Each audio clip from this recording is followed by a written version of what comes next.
Hello.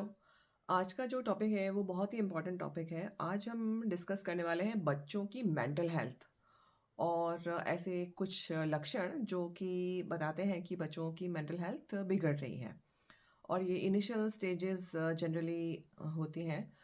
पर उससे पहले मैं ये एक डिस्क्लेमर डेफिनेटली करना चाहूँगी कि मैं यहाँ पे शेयर कर रही हूँ वो मेरे खुद के पर्सनल एक्सपीरियंस के बेस पे है। उसको आप ना मेडिकल एडवाइस या प्रोफेशनल एडवाइस की तरफ बिल्कुल मत लीजिएगा। और ये मैं सिर्फ एक अवेयरनेस क्रिएट करने के हिसाब से मैं शेयर करती हूँ। आप उसको बिल्कुल भी प्रोफेशनल या मेडिकल एडवाइस की तरफ नहीं ट्रीट कर सकते बिकॉज़ मैं उस फील्ड में नहीं हूँ।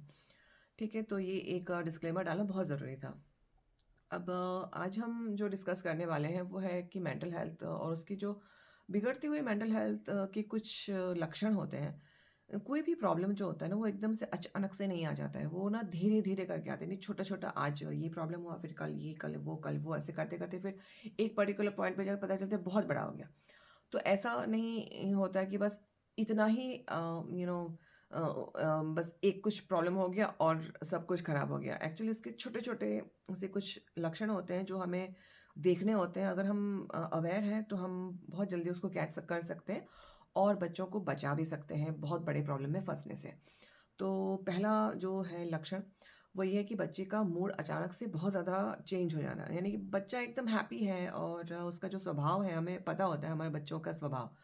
तो अगर स्वभाव से एकदम विपरीत हो जाए, यानी एकदम अपोज़िट बिहेवियर करने लग जाए और उसके जनरली मूड में कि ये प्रॉब्लम आता है कि वो बहुत ही या तो चुप-चुप रहते हैं या उदास रहते हैं या अपने रूम में बंद करके रखते हैं अपने आप को, बिल्कुल भी किसी से बात नहीं करना चाहते हैं और या तो रो रो रहे होते हैं छुप के या इस तरह से। तो ये एक बहुत बड़ा एक गिव अवे, एक क्लू है कि उसकी मेंटल हेल्थ खराब हो रही है।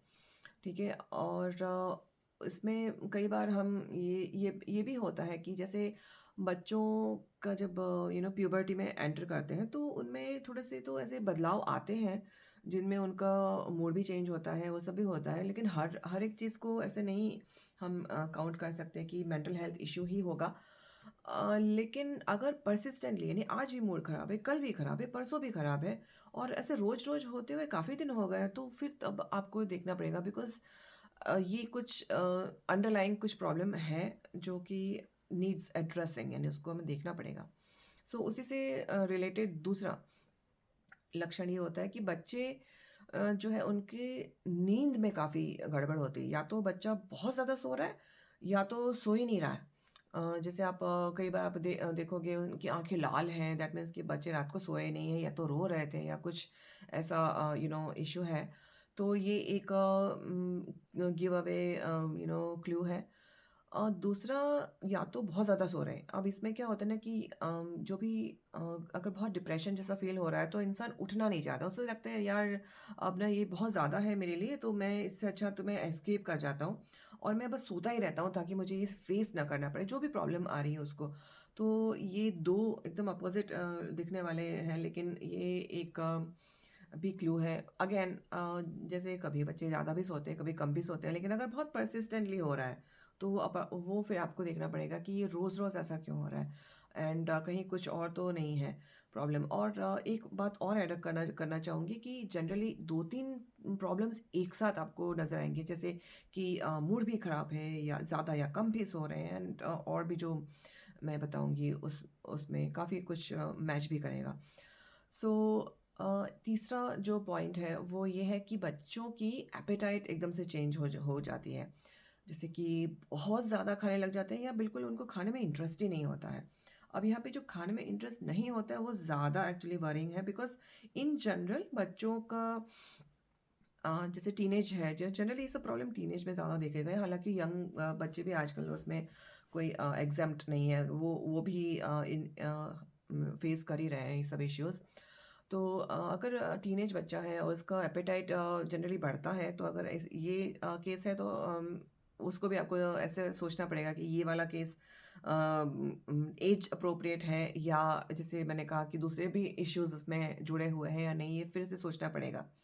तो अगर या तो बहुत ज़्यादा वो खा रहा है बच्चा, बिकॉज़ वो फूड जो होता है ना वो एक सूदिंग मैकेनिज़्म होता है कि खा के अच्छा लगता है, बिकॉज़ आपको उसमें अच्छे हार्मोन सिक्रीट होते हैं।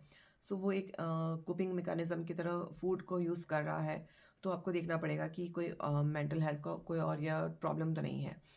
सो ये एक पॉइंट है।